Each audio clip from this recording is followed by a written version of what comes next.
Hey guys, welcome to Monica's blogs. ఈరోజు recipe వచ్చేసి పోహా. దీన్ని అటుకుల ఉప్మా అని కూడా అంటారు. ముందుగా స్టవ్ ఆన్ చేసుకొని బాండీ పెట్టుకొని ఆయిల్ వేసుకోవాలి. ఆయిల్ వేసుకున్న తర్వాత పోపు దినుసులు వేసుకోవాలి.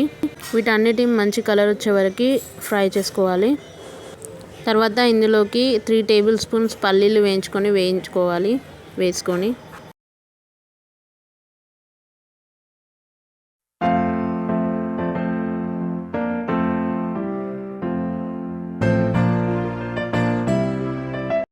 పల్లీలు మంచి కలర్ వచ్చేదాకా వేపుకోవాలండి, పచ్చిదనం అనేది లేకుండా. పల్లీలంతా వేగిన తర్వాత 2 పచ్చిమిర్చిని మీడియం సైజులో కట్ చేసుకొని వేపుకోవాలి.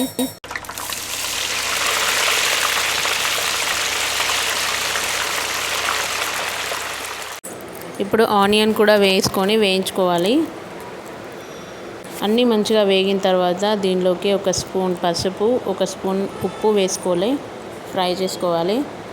అన్నీ మంచిగా కలుపుకున్న తర్వాత ఇందులోకి లాస్ట్లో కొత్తిమీర యాడ్ చేసుకోవాలి.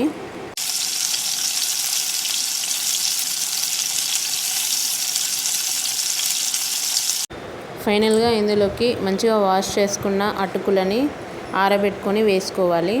వీటన్నిటిని మంచిగా మిక్స్ చేయాలి. అటుకులు మొత్తం పోపులో కలిసేటట్టుగా కలుపుకోవాలి. ఇదంతా కలుపుకున్న తర్వాత ఫైనల్గా ఇందులోకి లెమన్ యాడ్ చేసుకోవాలి.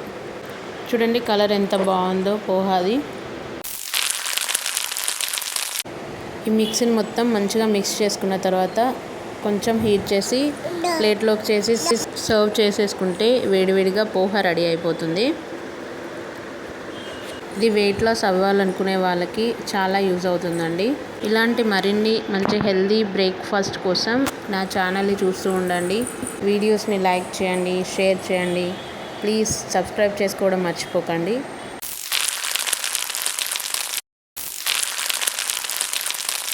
Thank you for watching Monica's vlogs.